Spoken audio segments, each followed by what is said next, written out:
Hey guys, it's ArchieLuxury. ArchieLuxury from the ArchieLuxury channel, the Paul Pluta channel, and ArchieLuxury corporate. Guys, keep watching. Keep watching. I need the viewers. I need the viewers. I need the subs. I need it. Like, subscribe, and tell your friends. Tell your friends, whether you like them or hate them. Just tell them anyhow. ArchieLuxury on YouTube. Hey guys, it's your pontiff, ArchieLuxury, and today guys, I am doing a paid review. Paid reviews. This is what keeps me on the YouTube. The paid reviews. It's not super chats. It's not Google ad money. It's paid reviews. Paid review I'm doing today is 20 SE80. 20 SE80. And this is for Patrick. And it's regarding the Panerai Lumina Chrono Daylight PAM 74. Before we do this review, customary wristwatch check. I'm wearing the the Jaeger LeCoultre JLC Reverso Grand Date. Okay, let's jump in here. Dear Archie, I hope everything is running well, including your paddock movements. I'm sending you $50 US for a paid watch review of a watch I have recently bought. It is a PAM Lumina Daylight Chrono PAM 00074, all affectionately referred to as a PAM 74, full set from 2000 C series on a brown alligator leather strap. The price was $6,500 US. As a young 19-year-old whippersnapper when I started watching your videos in 2016, so he's 23 now, and gained interest in luxury watches, I followed your advice and bought a Rolex Explorer 2 16570 from 1994 with tritium white dial as my first luxury watch. Great purchase, not only investment-wise, for $4,000 in the same year. Now with my second piece, I chose solely based on my opinion and research. I didn't seek advice regarding the purchase, but rather want to know your opinion about the PAM 74. I think Panerai as a brand is not really desirable nowadays, but back in 2000 things were different. And that is my opinion about the PAM 74 as well. I don't know if you know this watch in detail already, so here is some information I collected. Besides the current watch portfolio of Panerai, I think the PAM 74 owns some features which enable the watch to stand out from the rest of the breed. Firstly, it's 40 mil, so it fits well on the thinner to average wrist. Secondly, the titanium case features a sapphire case back, houses an OPIV movement, which is a slightly modified Zenith El Primero 400 chronograph movement, and none of the, but with all due respect, absolute hideous and cheaper Scheider in-house or ETA movements they use nowadays, which are good, reliable, and serviceable, but don't get me wrong, not luxury watch movements. I could never call a watch with an ETA movement a luxury watch, since there is nothing special about the movement in the true meaning of luxury, more than necessary, price tags and branding aside. And last but not least, it has a polished stainless steel bezel which makes the watch shine and stand out despite the rest of the case being titanium. From a design perspective, I think it has something more to offer than the pure and simple but recognizable Panerai dials from the Lumina and or Radiomir based designs. In conclusion, it's a Panerai with its own character, but somehow differs noticeably from the normal Panerai variety. The watch has only seen a short production run from 2000 to 2003. The first series, C series I own, was produced only 500 times and followed up by D and E series, included 1,500 units each. However, this information about the produced numbers I received was from a watch dealer and is not verified, although I think it is really a hidden Panerai model, which is under the radar for its untypical composition, smaller case size, 40mm, titanium, not steel, El Primero chronograph movement, but holds a special collector's value.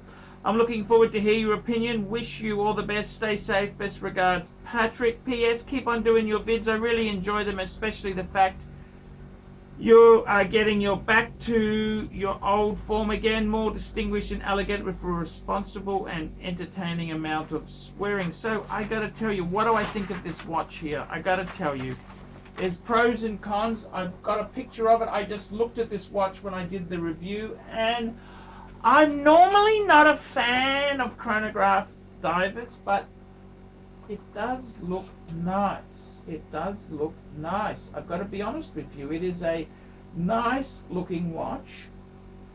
I'm just looking at the teleprompter here. It is a very attractive watch. And I got to tell you, I'd rather have a Zenith movement than a Valjoux 7750 in it. So what do I think there? Look, I got to be totally honest with you. I think it's quite a nice looking watch. It's a beautiful watch. I like it. 6,500. Ooh, that's a fair bit of money to sort of pay there. I suppose I would have probably preferred to buy a Zenith El Primero Chronomeister. I would have got I would have got an original, I would have got a Zenith. There's a lot of good watches you can get for that sort of money there. Is that just looking at chrono? That's kind of the money. Yes, that is the money. Okay. What do I think? There aren't many on chrono. What can I say? I actually like it. I like it. I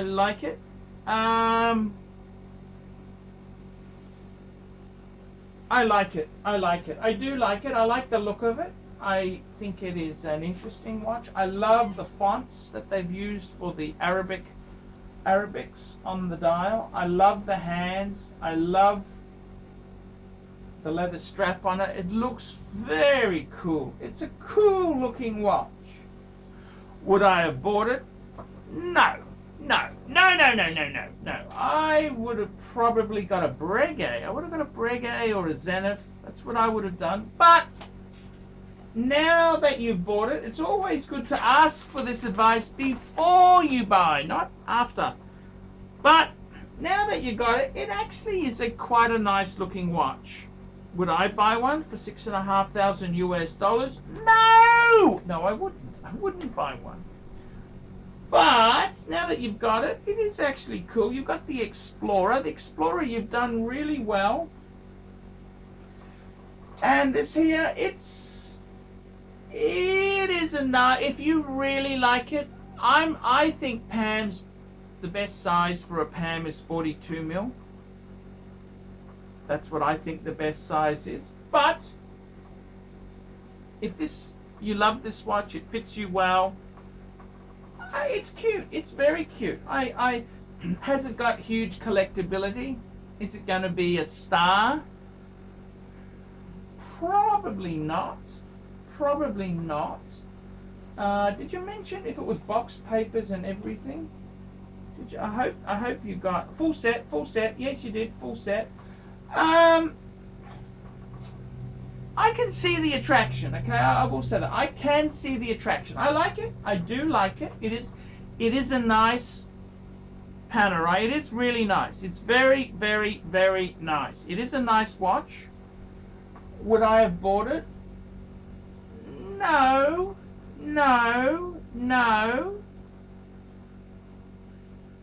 But I can see the attraction, and you've got to buy things you like. At the end of the day, you've got to buy things you like.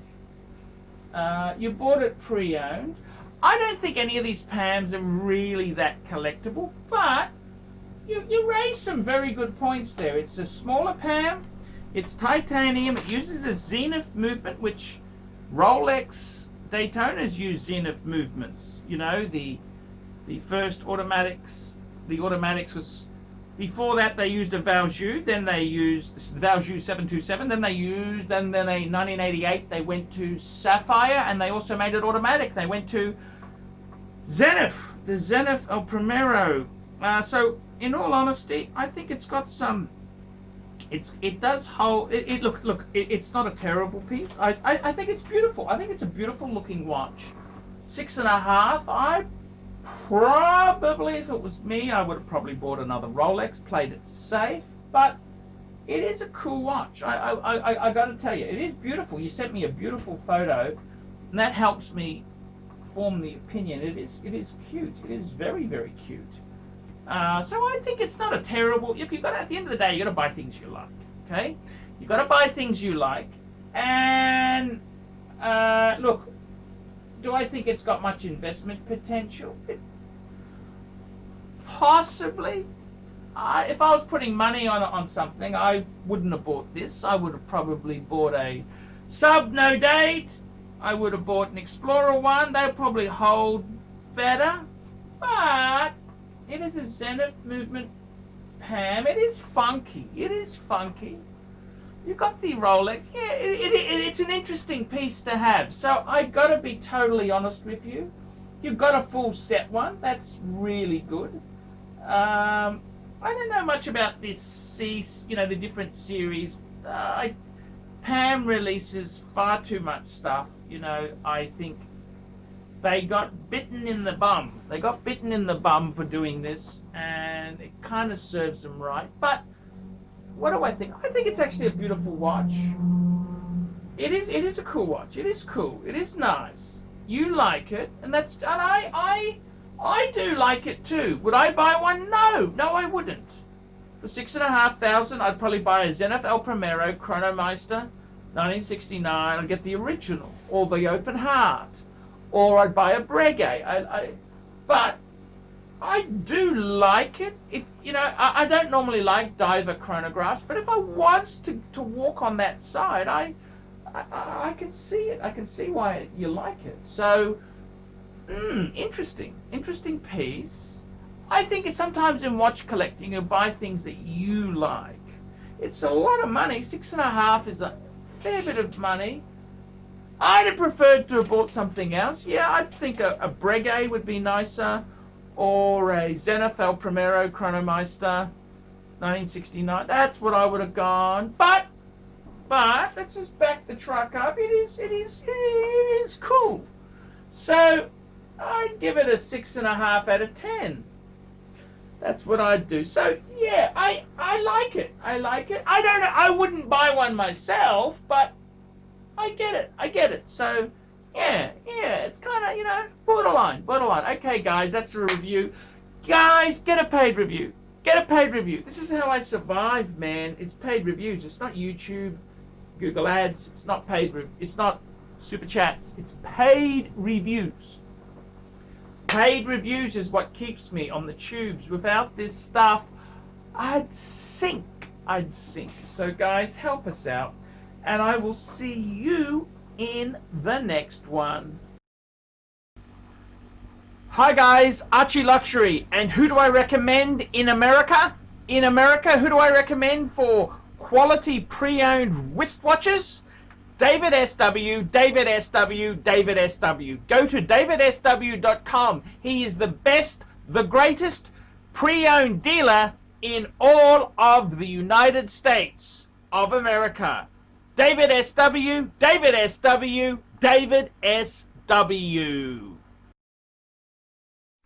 Hey guys, ArchieLuxury. Who do I recommend for watches in Brisbane and Sydney?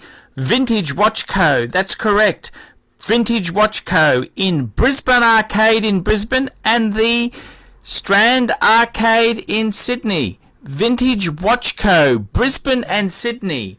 Ronnie, I've known him since the late 90s. Ronnie is a top bloke. Luke is a great guy. Vintage Watch Co. That is who I recommend in Australia. Check out Vintage Watch Co. and the guys' amazing range of watches. They also do service and repairs. Vintage Watch Co. That is where the Pontiff goes. You know, some of my paddocks came from Vintage Watch Co. That's right, guys. Vintage Watch Co.